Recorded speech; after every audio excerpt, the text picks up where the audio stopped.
à tous, bienvenue dans Overseas, l'émission qui s'intéresse à la sécurité privée dans les DROMCOM, anciennement les DOMTOM. Les Français d'outre-mer sont avec nous. Aujourd'hui, l'actu chaude nous emmène en Guadeloupe. Alors, on fait un petit Google Maps sur la Guadeloupe, qui est un département d'outre-mer situé dans les Caraïbes, composé de plusieurs îles et îlets, exactement à 6750 km de Paris, avec pas moins de 400 000 habitants. L'un d'entre eux est parmi nous, Thierry Bricou. Bonjour.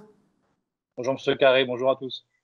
Merci, vous pouvez m'appeler Alexandre. Merci d'être avec nous sur le plateau d'Agnew Sécurité. Il est 5 heures de moins actuellement en Guadeloupe. Tout à fait, oui, c'est ça. On a 10 heures. C'est l'heure du café. C'est ça, exactement. Le café du matin, nous c'est le café de l'après-midi.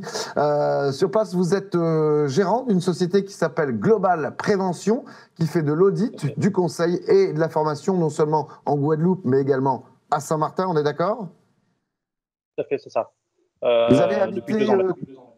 Pardon, depuis 2 ans. Vous avez habité toute votre vie en Guadeloupe ou comment ça s'est passé? Ça fait j'ai fait plusieurs séjours en Guadeloupe et le dernier séjour, je suis installé depuis 2012 sur la Guadeloupe et la création de Global Prévention après un parcours dans le domaine de la sécurité et de la formation. D'accord. Rapidement, votre parcours avant d'arriver en Guadeloupe, votre parcours dans la sécurité? Eh bien, écoutez, j'ai commencé comme agent de sécurité privée sur un site en région parisienne. Et après, j'ai gravi les échelons les uns après les autres, après les formations, des expériences diverses sur différents postes. Et j'ai terminé en région parisienne où j'étais responsable d'exploitation dans une entreprise de sécurité privée que j'ai quittée pour venir m'installer en Guadeloupe. Le coup de cœur de la Guadeloupe, vous avez jeté votre ancre et vous êtes installé pour faire donc du conseil, de la formation et de l'audit, bien évidemment dans l'univers de la sécurité. Quel type de formation d'ailleurs vous proposez en Guadeloupe et à Saint-Martin?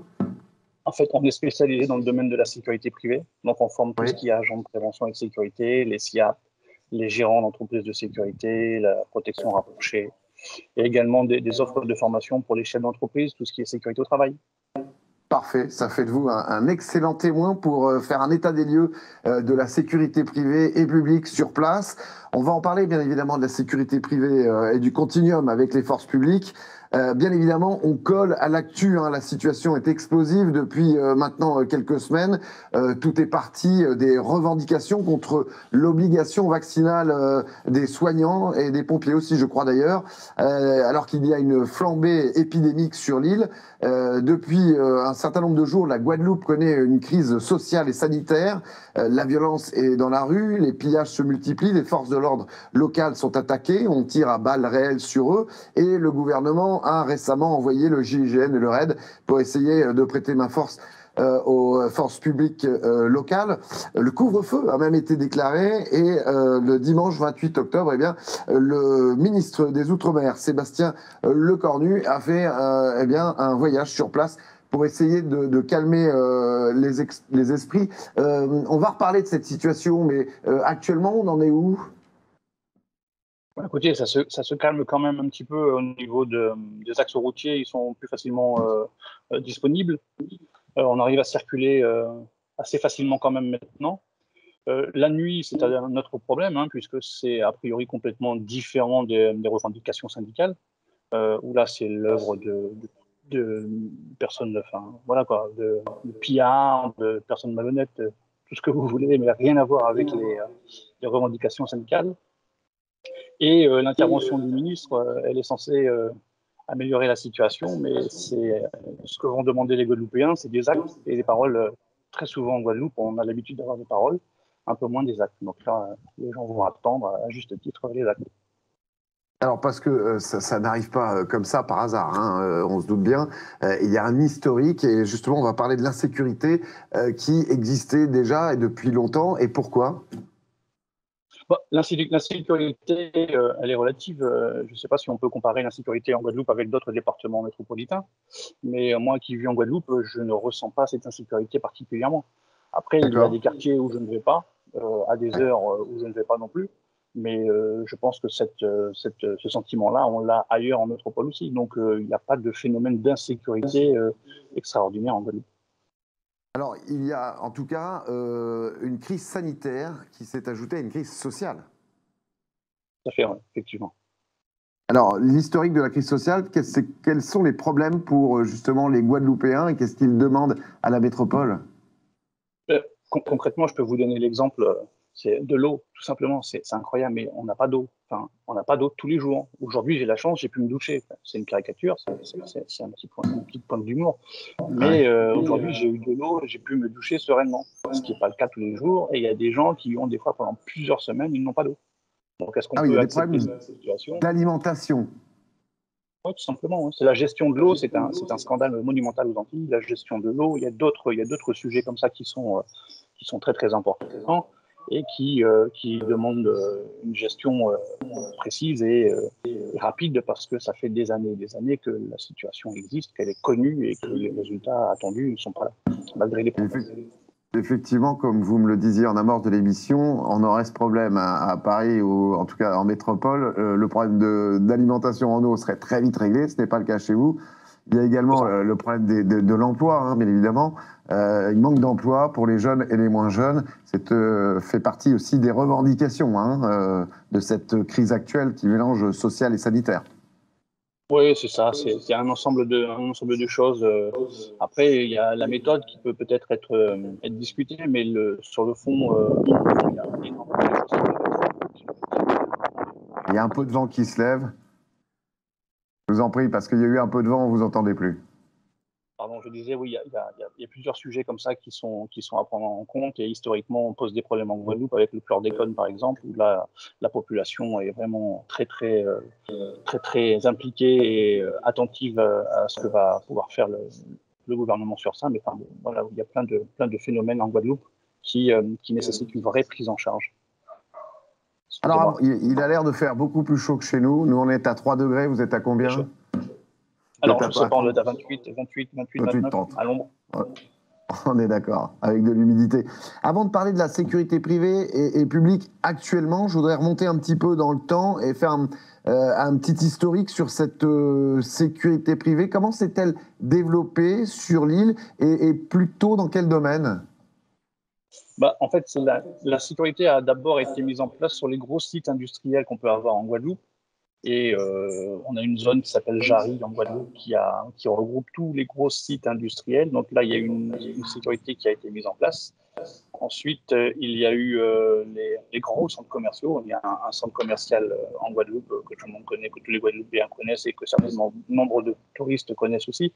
Lorsqu'il y a eu l'implantation et le développement de ce centre commercial, il y a eu la sécurité qui a été mise en place et tout a commencé, on va dire, avec ça. D'accord. Et ensuite, ça s'est développé comment? Tout type de sites, de commerce, de... Oui, c'est ça. Là, aujourd'hui, vous avez dans les commerces dans les commerces relativement importants quand même de quartier, vous avez un agent de sécurité assez facilement dans chaque magasin. Effectivement, ouais. Tout à fait. L'impact du confinement lié au Covid aussi a fait qu'on trouve plus d'agents de sécurité présents à l'entrée, entre autres, des commerces? Alors, comme partout en France, les agents de sécurité ont été très sollicités au moment du confinement pour l'organisation de l'accès aux établissements, les grands magasins par exemple, hein, pour que les gens puissent aller faire leurs courses en toute sécurité sanitaire. Donc les agents de sécurité ont été parmi les premiers à être sollicités, effectivement. Encore aujourd'hui, avec la situation tendue en Guadeloupe, les agents de sécurité sont à nouveau sollicités.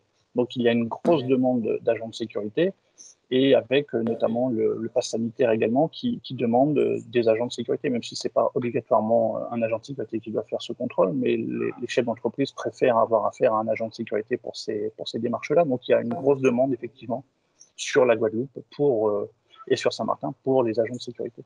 Tout à fait. Alors, on va parler d'ici quelques minutes des problématiques actuelles, mais je voulais savoir s'il y avait déjà des grandes entreprises, des grands groupes de sécurité privée qui sont installés sur place ou qui se sont développés sur le marché guadeloupéen. Alors, parmi les grosses entreprises métropolitaines, on va avoir Ceris uniquement qui est implanté en Guadeloupe avec quelques sites. Je n'ai pas le détail précis, mais je sais qu'ils sont implantés sur la Guadeloupe. Mais sinon, ce sont des entreprises locales, avec certaines D'accord. très importantes, hein, plus de 150 salariés. Ouais. Mais sinon, ce sont des petites entreprises avec une trentaine de salariés, 50 salariés, et voire aussi beaucoup d'entrepreneurs. Donc, le groupe Ceris de métropole, sinon que les entreprises locales. C'est ça, tout à D'accord. fait. Alors, il y a aussi des groupes antillais, hein, je pense à, enfin, je ne vais pas les citer, mais ils sont implantés en Martinique, en Guyane, et puis, Vous pouvez les citer, il n'y a pas de problème. alors, bon, j'ai pas le nom, D'accord. de cette société, c'est Anti-Sécurité, je crois, de tête. Ils sont implantés un peu partout aux Antilles, et donc ils ont quelques sites comme ça répartis sur les Antilles. Y a-t-il encore des marchés de sécurité privée à développer et plutôt dans quel secteur? Est-ce que c'est lié aussi aux nouvelles technologies? Comment vous êtes fourni en termes de nouvelles technologies? En fait, les nouvelles technologies ont du mal à s'implanter parce que les contrats sont pas forcément très riches, si vous voulez. On a quelques entreprises qui ont investi lourdement dans du matériel, si vous voulez. Je pense à des caméras, des choses comme ça. À l'époque des confinements et du début des problématiques liées au Covid, lorsqu'il y avait la prise de température, certaines entreprises ont investi dans des thermomètres avec des caméras infrarouges, des choses comme ça, pour pouvoir continuer à travailler et à proposer des événements. Je pense à l'événementiel. Mais sinon, par exemple, j'ai connu, moi, en métropole, les mains courantes électroniques, qui étaient très développées. Et en Guadeloupe, j'en ai pas vu une seule. Donc, je ne sais pas D'accord. si, je ne connais pas tous les sites, mais ne serait-ce que la main courante électronique, je n'ai pas vu ça du tout en Guadeloupe. Nous, on la montre en Hum. formation, mais sur les sites, concrètement, il n'y en a pas. Donc aujourd'hui, vers quel type de marché ça se développe et dans quel secteur la sécurité, mis à part l'agent, bien évidemment, de sécurité, dans quels autres univers? L'événementiel est quelque chose qui prend beaucoup de place, entre guillemets, pour les agents de sécurité. Là, il y a vraiment des choses qui sont intéressantes. Il y a une ou deux sociétés en Guadeloupe qui sont spécialisées, qui font ça très bien. Et Dans quel les type événementiels, d'événementiel d'ailleurs? on est sur du concert, des festivals, les salons, les foires, des choses comme ça, des séminaires D'accord. d'entreprise. Donc Ouais. là, ça nécessite une formation vraiment spécifique et une expérience de la part des responsables de la gestion de ce type d'événement. Ouais. Alors, Mais aujourd'hui, tout ce qui est numérique, les outils numériques sont très peu développés sur les prestations de sécurité.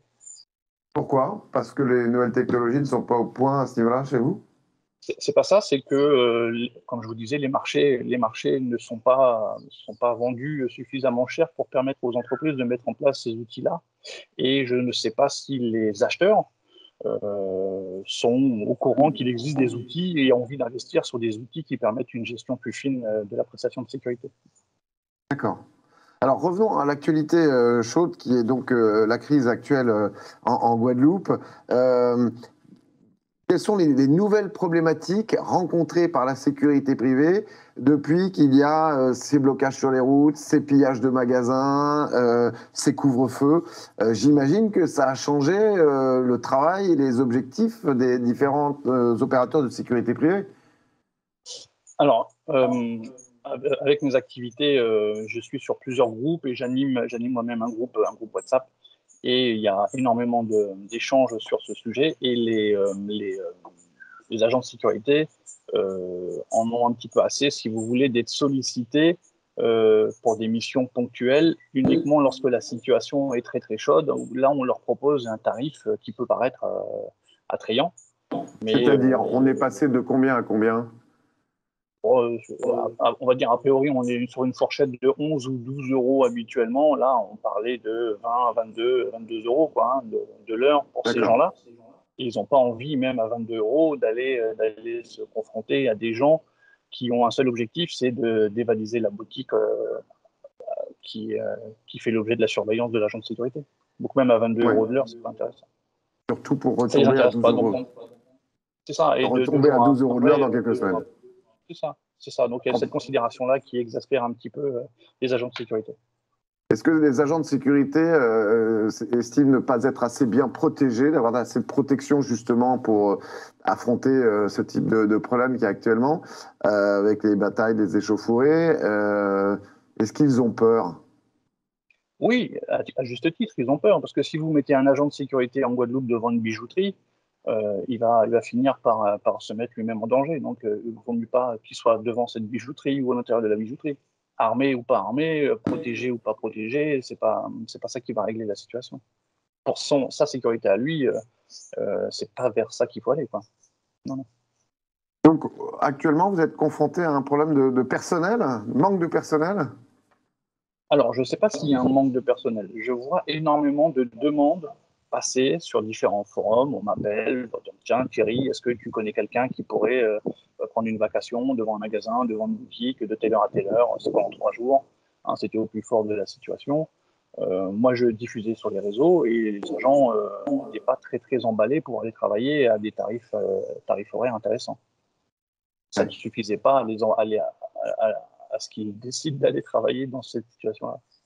Est-ce que vous-même, avec les formations que vous proposez, vous songez justement à peut-être les adapter suite à ce que vous venez de vivre et que vous vivez encore d'ailleurs? Les adapter, c'est un peu difficile parce que lorsqu'on fait une formation, par exemple un titre ou un CQP APS, c'est 175 heures de formation.